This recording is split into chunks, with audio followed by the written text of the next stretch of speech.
Okay, hi everybody. Okay, so it's already 3:50, which means I've already lost 5 minutes, which means I've talked even faster, if that is humanly possible. Hello for those on the video. I'm going to tell you quickly about Pardes. That's where I come from. Pardes Institute of Jewish Studies in Jerusalem. Pardes is a non-denominational co-ed Jewish learning program. Lots of different programs. There's a ton of information here. I want to talk to you more about it, but we'll get started with the learning. I'm extremely honored to have you all here.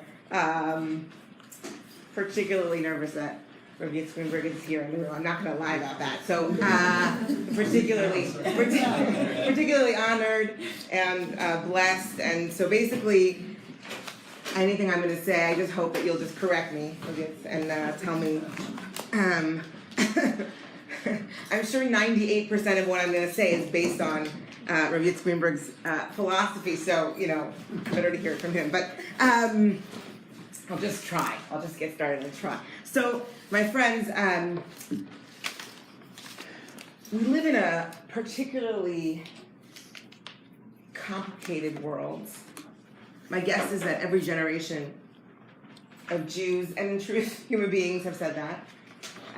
But I think that we live in a time that feels incredibly hard, that feels incredibly polarized, that feels incredibly challenging in terms of what it means to be a human being. When we wake up in the morning, what does it mean to be a human being today? And particularly, I think we're living in a time where hate feels rampant, where things have been awoken that haven't been awoken in a very long time.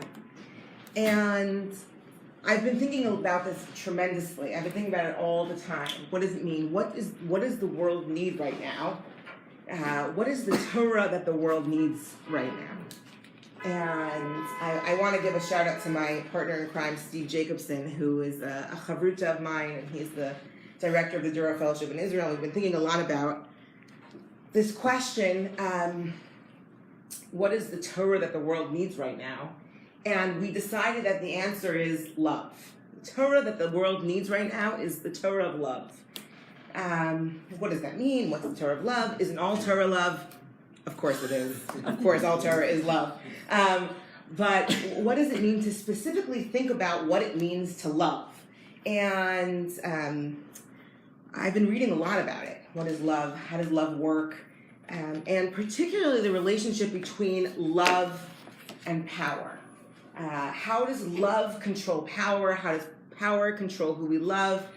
And fascinatingly, of course, we know that the Torah actually commands us to love in 3 places, or really more appropriately in 3 places. It's 3 different kinds of people/beings, right?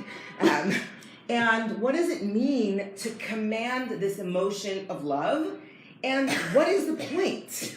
I think what I really want us to think about in the 20 minutes that we have left is, who are we commanded to love? And why dafka? Why specifically are those the groups that we're commanded to love? And what does that teach us about love? And what does that teach us about power? That's really sort of what's on the table, okay? How is everyone doing? Questions, comments, feedback, pushback. Everyone good? Yes? Okay. So just gonna hand out some pieces of paper. And I hope we all see this as really a dialogue. We're in chavruta with each other. So please feel free to push back, disagree, add your voices, and really join in the conversation. But I wanted to start, when you're talking about power and love, you really want to start with Reverend Martin Luther King Jr., who says it's, right? You're with me, Hody? Who really has this very beautiful sentence. It's been quoted many, many times. I wanted to say, not that he needs in any way my haskama or my backing, but I would say read the whole speech, because it's actually very, very interesting. You can even hear a recording. That's why you can notice in the text here it has the feedback of the audience, because it was a live speech. But I'll just read the first source. What is needed is a realization that power without love is reckless and abusive, and that love without power is sentimental and anemic. Yes. There you go. Thank you. Oh, way to go. Power at its best. Power. Thank you, Odie. Power at its best is love implementing the demands of justice, and justice at its best is love correcting everything that stands against love. But this sentence, power without love is reckless and abusive, and love without power is sentimental and anemic. I just want to unpack that for a minute. What does that mean, my friends? What do you think that means? Power without love is reckless and abusive, and love without power is sentimental and anemic. Well, the first half of it means that if there's no love, there's no component then of being responsible or responsive to another human being, then it becomes reckless. You can do anything to anyone at any time without knowing that there's another human being involved. Beautiful. So tell me your name. Cecile. Cecile. So Cecile says to us, I think, something very interesting. Because when we put love in contrast to power, what that means is what actually checks power is recognizing the humanity of the other person. And that is very interesting, my friends. Because if I would have started, and if we would have had a full hour and a half, or 2 hours, or 10 hours, or 20 hours together, we would have started with, what's love? And then we would have put it on the board, and then a whole, okay. But what's interesting is that Cecile actually just answered that. When we put love in relief of power, it means actually recognizing the humanity of another. And that is an interesting definition of love, right? Okay, good. Other thoughts? Yeah. I think either one of them, without the partner, can lead to tragedy. Say more. Say another sentence. Power without love can clearly lead to tragedy, right? Because there was abuse and all of that. Right. But love without power, love unchecked also can be very blind and can bring things that are not just to the surface. Right. And I love that because he also brings up justice at the end here, right? That justice somehow, in some way, right, justice at its best is love correcting everything that stands against love. Which is, again, I think it's so interesting. If I would have said to you, is love justice? You would have said, no, there's love and there's justice. What does it mean that love somehow generates justice? How do you understand that? That justice is love. What does that mean? Maybe it's much easier to be righteous when you're weak and when you don't pay any price for doing the moral thing. And the way to be just or to act just is to have the power in your possession to make a decision that will perhaps harm your interests for the sake of the love of your fellow neighbor or what you think is moral. Beautiful. So many amazing things you just said, right? That it's so easy to be just when you don't have the power, right? Which is so real, right? How hard it is to do the right thing when you have power, right? And I think it's interesting because what you were just saying now is to act against your own interests. And that's another very interesting idea about what love is, right? That somehow we think love is self-sacrifice or acting, but why do you act against your own interests? For the sake of whom? The others. Others.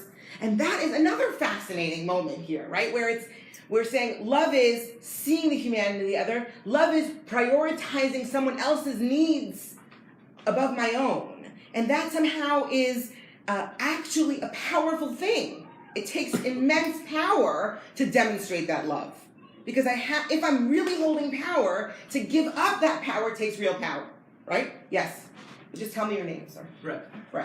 So I just think, though, if we peel back one further layer, you're not actually acting against your interest if you're helping someone else, because if you really see love this way, then we're all connected, and to help another person is to help all of us and to help yourself as well, which is an insight that I think you need to really establish true justice. Beautiful.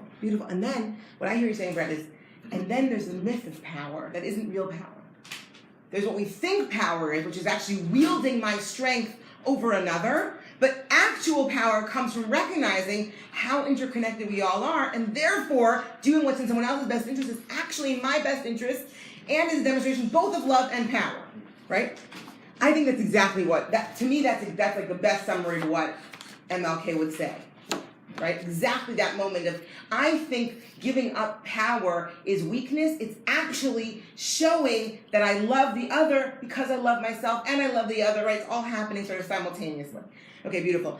I hope what we're going to get to is the Gemara that proves exactly what you just said. That's my hope. I want to get us to a piece of Gemara that says exactly that, okay? But before we do that, my friends, we have to actually look at sources 2, 3, and 4 on your pages, which are the moments where, or the groupings of where we are told to love, okay? The actual commandments of Ve'ahavta or Ve'ahavtem, okay? And that's, I think, very interesting. I actually want to do, I know we only have 15 minutes left, but I want to do something crazy and make you do a little chavruta. Can I do that? Can we do 5 minutes of chavruta, my friends? It's such a big part of Pardes and what we do. And I just want to make sure that we do a little chavruta, also because it will be more fun, I think. So I'm just going to read 2, 3, and 4 in 5 minutes, okay? Turn to the person next to you, and what you're looking for is, the guiding question is, what does it mean to love based on these 3 sources, 2, 3, and 4. Okay, team? Okay. Go for it. Nice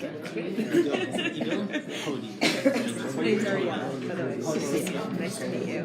Do you want to read the first source? Either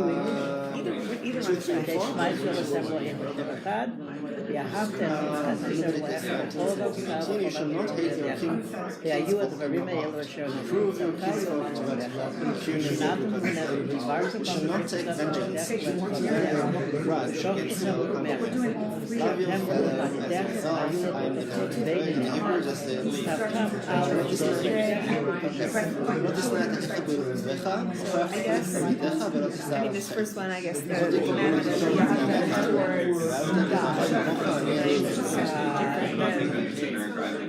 correct, but it also tells you how to do that. Exactly. And then it's like giving you a it gives you a roadmap. This is what you have to do. It's very all-encompassing, right? Every aspect of your life. That's somewhat different than the it's a total thing, not a... It tells you what you have to do.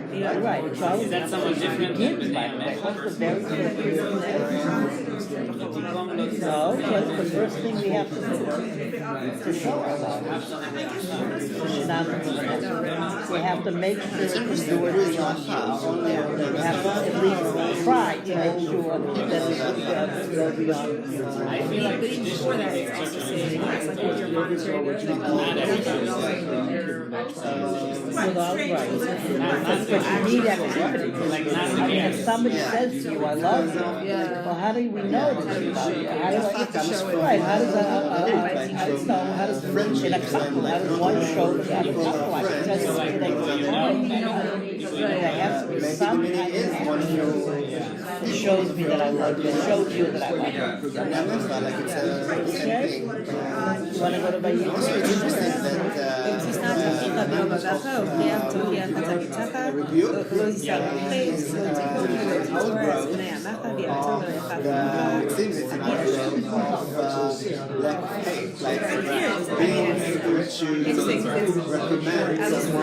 The part that she gave us here is at the end, and it doesn't give you that same roadmap. It's actually very not specific. Open communication. Unless we say that the things before are Well, raises some questions because, like, Well, it does give you things. The low comb below the right. So floor. if you say that that's But it's an emotion. It's not something like I want to put on the floor. That's what you do. It's exactly an emotion. Low to comb below the floor. and all of these things are which one do negative. Don't do this negative things. Right. You have to as opposed to the first one where it's we will send you this and this and show how you But I think maybe. I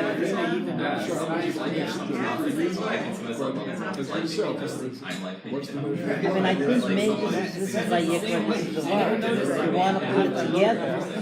That this wasn't enough. I have to show you what you have to do. I can say, and you say this all the time to other people. You love me. You say it to kids. You love me. You behave like that. That's how you love me. That's how you love me. If you love me, then you won't do this again. Or you will do this. Or whatever. Okay, my friends. friends. I'm so sorry.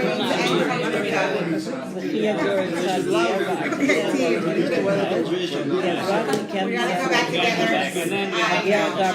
Such a tease. It's such a tease. It's 5 minutes of Chavruta. It's terrible. But we're gonna be one giant Chavruta now. Okay, so the first source, even though it's out of order in terms of the books of the Bible, I hope you noticed that, is from Deuteronomy, right, from Dvarim, Vav, and this is, of course, very famously, we have here the first paragraph of the Shema, right, where we are commanded to love God. Okay, good, right? And how are we commanded to love God? Fully. Good. Say more. Your whole being, right? Every single aspect of your existence. What is the love described here? What is love? Based on this piece, what is love? It gives you activities to do to prove that I love you. Beautiful. Okay, great. So Cecile says to us that beautiful point, right? That actually, if you love someone, you have to show it. You have to do something. And it's actually fascinating because one of the greatest, I haven't accused of saying that often, but one of the greatest midrashim says on this, Eini Yodea, I don't know what it means, says the rabbi. I don't know what it means to love Hashem. I don't know what that means. So what do? I do actions. My actions prove my love, demonstrate my love, prove my love, or you could also say, not just demonstrate, but are actually an expression of. Right? And it's actually interesting because the way I always sort of describe this paragraph, people have heard me say this before, but it's sort of like the love here, what would you describe? How does it feel, this love? How does it feel? All encompassing. It's a what? It's almost tangible because It's action-based. You really have to do something. Great. I like to sort of describe it as a little bit obsessive. It's like an obsessive love. It's sort of like a crush. Like you just want to talk about it all the time. You're in the morning, you want to talk about it at night, you want to talk about it, you want to scribble your name, a little heart. It's like very, and you put it on your arm, and you put it on your house, wherever, right? It's really true. Like sort of the beginning of the, it's interesting in terms of the Shema prayer, how the relationship develops, right? Because when we move into Vayayim Shemoah, the second paragraph is very, okay, now let's like define the relationship. If you do this, here's what's going to happen. Do this, like there are consequences to your behavior. But the sort of the first initial feeling is just one of like total encompassing love, giddiness, right? And interestingly, it's interesting because you guys are bringing out sort of the tangibility of that, or the very real, concrete results of that very deep love. But it's sort of interesting to notice how all-encompassing goes with action. Okay, then we come to source number 3. Can I just say one quick thing? Sure, of course, Brett. Go ahead. But there's also a real kind of, maybe to follow the crush thing, there's really kind of a dominant submission thing going on here too. Because Good. the way you express your love is by being obedient. Well, great, exactly, So right? it's not just coming from you, this outflowing. You really are, following the road. Beautiful, Brett. Because part of what, and I'm just going to ask you to bear with me because this is my board, okay, team? But part of what's interesting, I don't know if this is going to work. I really don't actually know if this is going to work.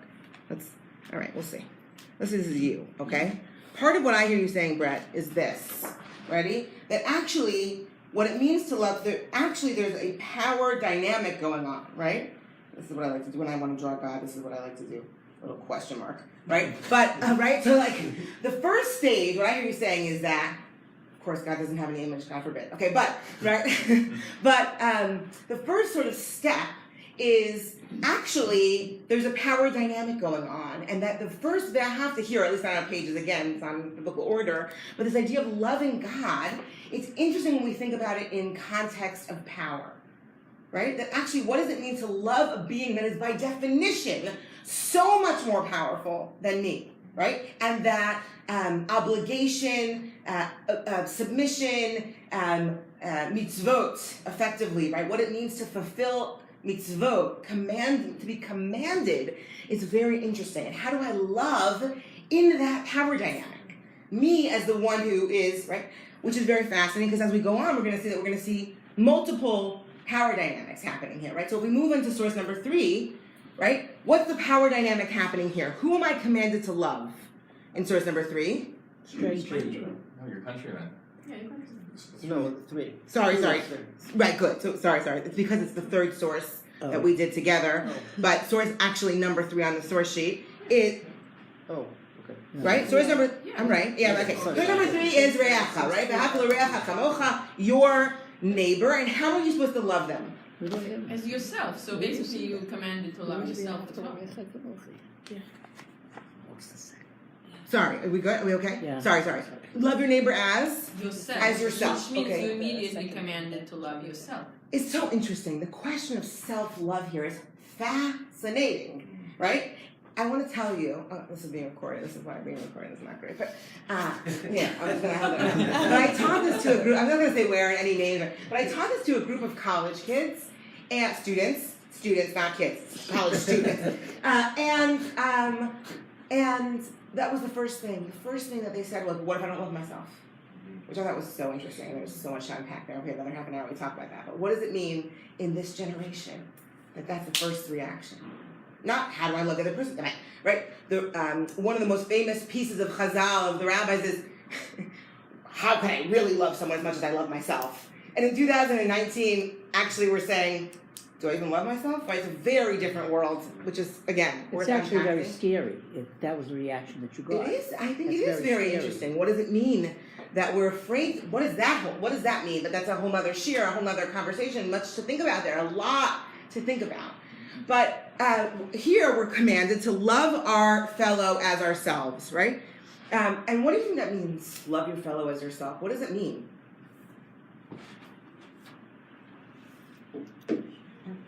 Yeah. How you Tell me your treat name. that- Ruth. Ruth.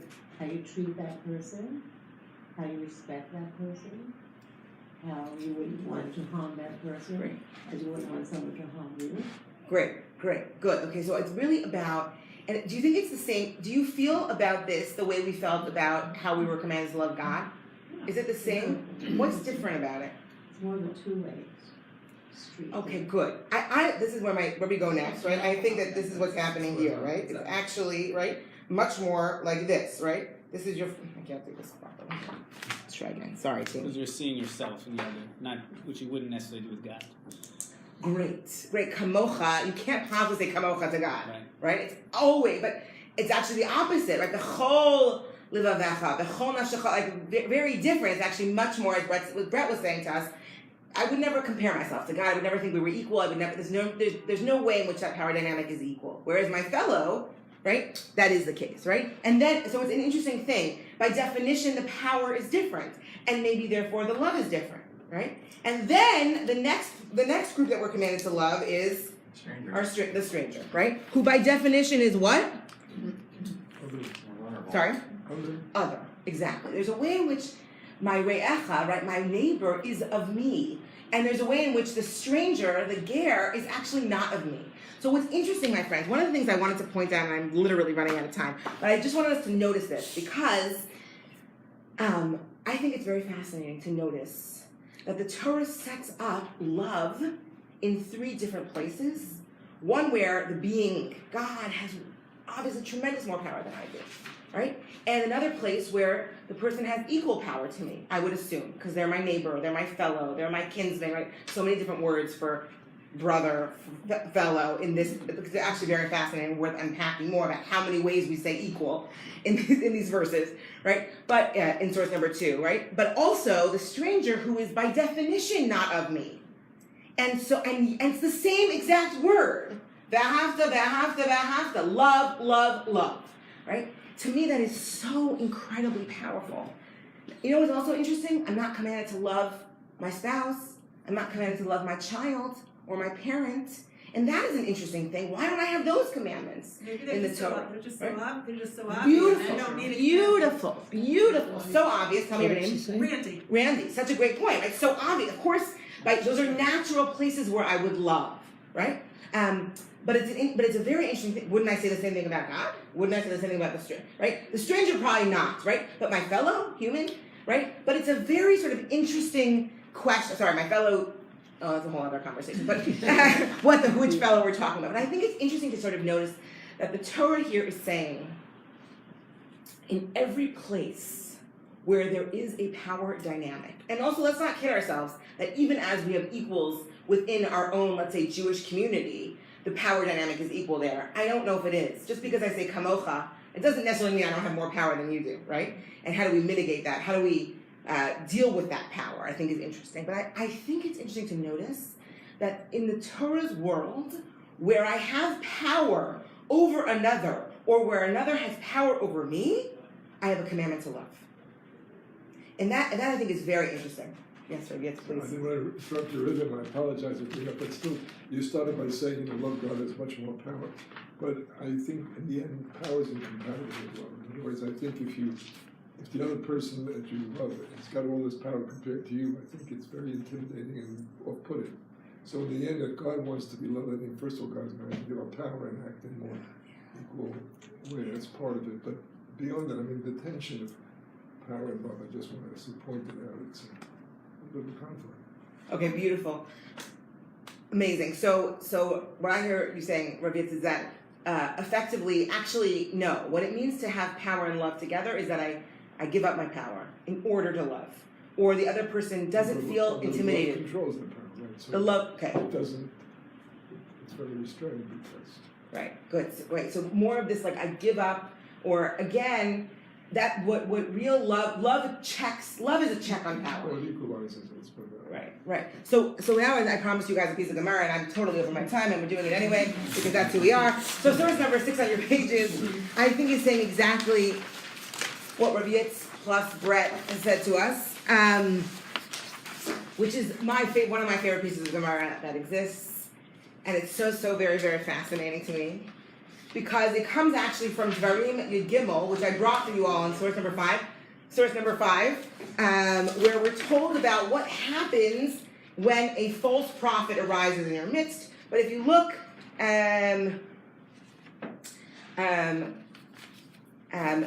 actually at verse 4, right, we're told the Lord your God is testing you whether you really love the Lord your God with all your heart and soul, right? We have the same idea there. Hashem Elokeichem, right? We've heard that before, right? With all of your heart, with all of your soul. Acharei Hashem Elokeichem telechu ve'otot tirau. After the Lord your God you shall walk, and you shall fear him. That means v'tav tishmoru, etc., etc.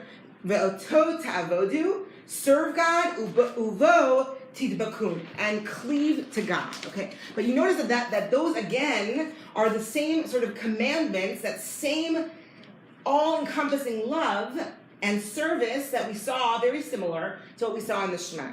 And the Talmud comes along and says to us, Acharei Hashem Elokeichem telechu. After the Lord your God you shall walk. V'chiyashar lo la'adam lahalecha achar shchina. Is it actually possible to walk after the divine? And there's so much to say about this, and this phrase appears 7 other times in rabbinic literature, and it seems to be something that they've deeply struggled with. Is it actually possible to walk after Hashem? And then the Talmud says to us, and this is what I think is so interesting, based on what you were saying, Rabbi Yitz, that this idea that part of what this means is God is much more powerful than me. But it also means, right, that God's power can be used negatively, right? As it says, right? Rather it means to walk after the ways of the Lord, right? The Lord your God is a consuming fire, right? Which I think is a very interesting thing to notice, that we have a negative depiction of the divine, which I think is building on what you're saying is interesting, because what we're saying there is God is so much more powerful than me. How could I actually enter into a relationship with the divine? And maybe not only is God so much more powerful, but I sometimes see God as negative or causing more pain rather than positivity. And the answer the Talmud says to me is rather walk after the midot, the character traits of God, right? Just as he does, just as he, right? God makes clothes for the naked, you too make clothes for the naked. You visit the sick, God visits the sick, you too visit the sick, etc., etc., etc. Which, of course, the problematic there is that God has many midot, as you just told me earlier, right? God has positive midot and God has negative midot.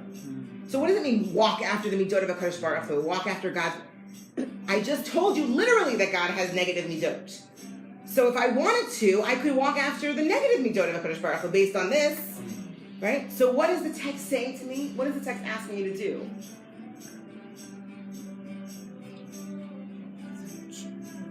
Yeah, what do you think? He is loving as God. Right, to be as loving as God is loving, right? I think there's something going on here in terms of this power dynamic, right? Of course, if I wanted to be powerful in all the ways that God was powerful to my fellows and to those who are outside of my community, I could. But actually, the charge of what it means to love, what charge of what it means of V'ahavta is to look at the divine and to say, I'm going to be inspired by the positive divine traits of love. And by the way, fascinatingly, all the mitzvot that are listed, unlike what we saw in the Shema, right, where it seems to be towards God, mezuzah and tefillin, etc., etc., etc. All of the mitzvot that are listed here of what it means to act like God are between a human being and their fellow. Ben adam l'chavero. What it means to act like God in this world is to build with those who are equal to you and those who are outside of you, right? The other. That's where the love is. That's what it means to act. I want to go even further and say, right, as we said before, that actually love becomes the manifestation of the divine. And that takes action towards your fellow human being. That's actually what it means to love in the world. And that's what we're commanded to love, to bring that into our midst.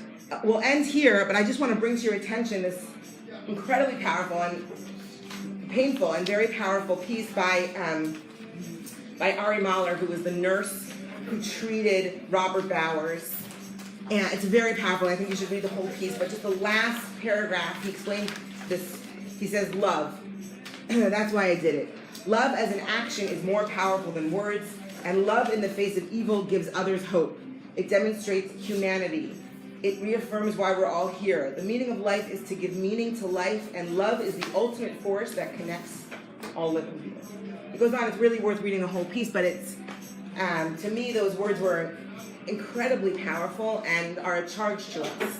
Our charge right now is to live our full humanity, to love in the way that we are commanded by the Torah. I'll stop here. Thank you all very much. And an honor to learn with you all. Thank you very much. If one looks at this through another